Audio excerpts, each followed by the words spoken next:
네, 이번 영상 오더블럭 강의하겠습니다. 사람들이 오더블럭 하는데 그럼 오더블럭이 도대체 뭔지 제가 설명을 드리겠습니다. 근데 이 오더블럭이라는 개념이 나온 지가 얼마 안 됐어요. 그래서 사람들마다 이거를 쓰는 방법이 다릅니다. 제가 이 영상에서 설명드릴 거는 제가 쓰는 방법 설명을 드릴 거고요. 오더블럭이 그러면 뭐냐면 장학형 캔들이 두 번 연속으로 나온 건데, 자, 이런 거죠.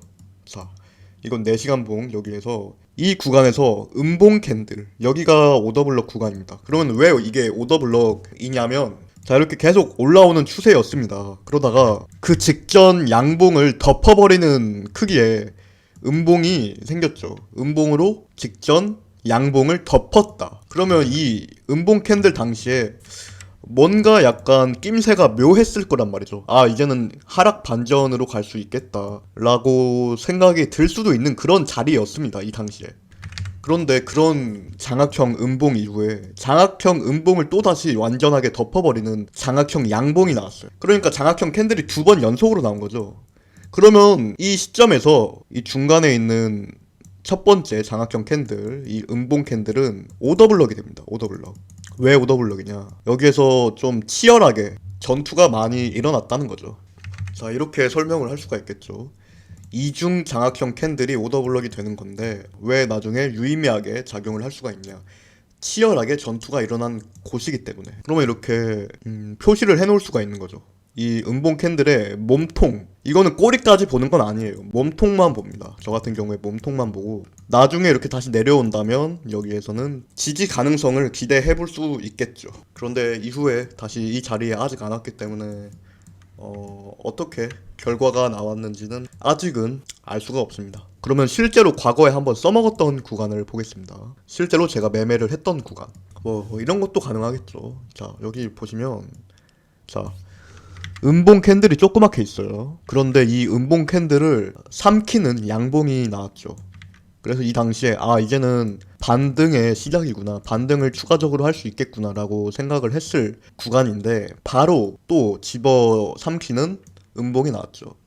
그러면 이 시점에서 첫 번째 장악형 캔들, 이거는 이제 오더블럭이 되는 거죠. 자, 그러면 표시를 이렇게 해보겠습니다. 표시를 딱 이렇게 했을 때 나중에 그러면 이 오더블럭 구간은 저항으로 작용을 하는 거죠. 내려갔으니까, 이 캔들 형성 이후에 이렇게 내려갔으니까 다시 올라왔을 때 저항으로 작용을 할 거라고 생각을 해볼 수 있다. 그리고 실제로 저항으로 작용을 하고 재차 하락을 했다고 할 수가 있겠죠. 그리고 오더블럭을 볼 때 이 몸통을 보는 거니까 이렇게 몸통을 보잖아요. 몸통이 작은 게 좋습니다. 왜 작은 게 좋냐면 실질적으로 매매에 활용하기 위해서는 몸통이 이렇게 작아야 좋지, 막 몸통이 이렇게 크다 그러면 어디에서 진입을 해야 되는지 좀 애매하죠. 여기에서 진입을 해야 되나? 여기에서 진입을 해야 되나? 여기에서 진입을 해야 되나? 손절은 여기인데 이거를 돌파했을 때 손절을 하는 건데 숏이죠. 숏 기준으로 몸통이 너무 크면은 애매하죠. 어디에서 포지션 진입을 해야 되는지 애매해진다. 그래서 실제로 써먹기 좋은 건 몸통이 작은 거. 여기도 보면 이렇게 계속 내려오다가 처음으로 양봉이 나왔어요.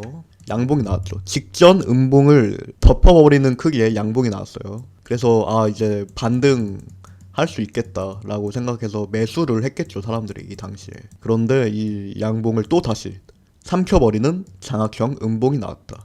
그러면 이 양봉 구간은 오더블럭이 되는 거죠. 오더블럭이 된다. 그러면 오더블럭의 몸통, 이거를 이렇게 체크를 했을 때 나중에 저항으로 작용할 수 있다. 자, 저항으로 작용을 하는 모습이죠.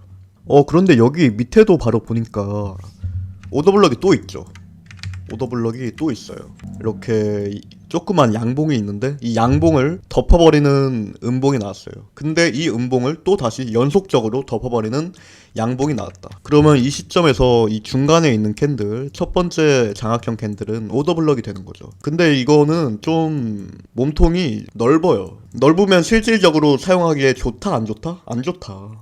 이 구간이 보자 1,500달러가 되는 구간인데 손절을 어디에서 해야 되는지는 알겠지만 진입을 어디에서 해야 되는지 좀 애매하죠. 여기에서 뭐 진입을 해도 되고 뭐 여기에서 진입을 해도 되고 여기에서 진입해도 되고 손절은 이 오더블럭 최하단을 종가 이탈했을 때 손절을 하는 겁니다.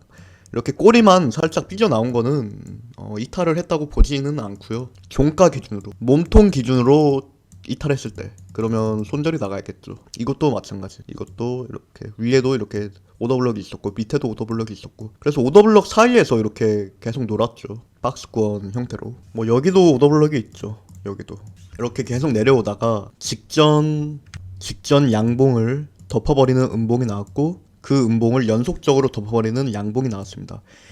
그러면 이 시점에서 이렇게 오더블럭 형성이 되는 건데 근데 또 이렇게 음봉으로 마지막에 한 번 더 덮었어요.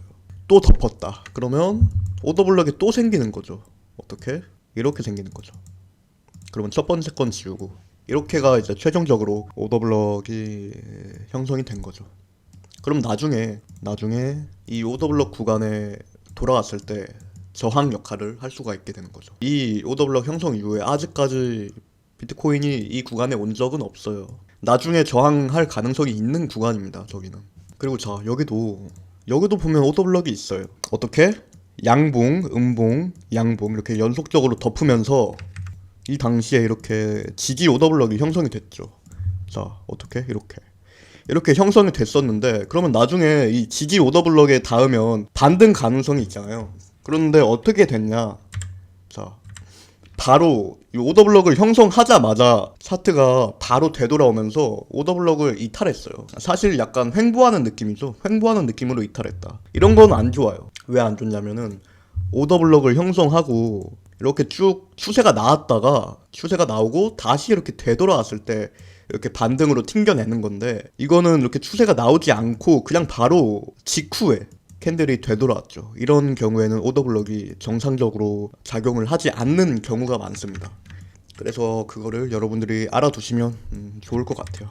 뭐 이 경우에도 오더블럭이 이렇게 있었지만 바로 여기에서 이탈을 했다. 몸통으로 이탈했죠. 오더블럭을 일봉에서 형성을 했는데 일봉 몸통으로 이탈을 했다. 이러면 아무리 늦어도 손절이 나가야 되는 시점입니다. 손절했으면 그 이후에 이렇게 추가적으로 하락하는 거는 피할 수가 있었겠죠.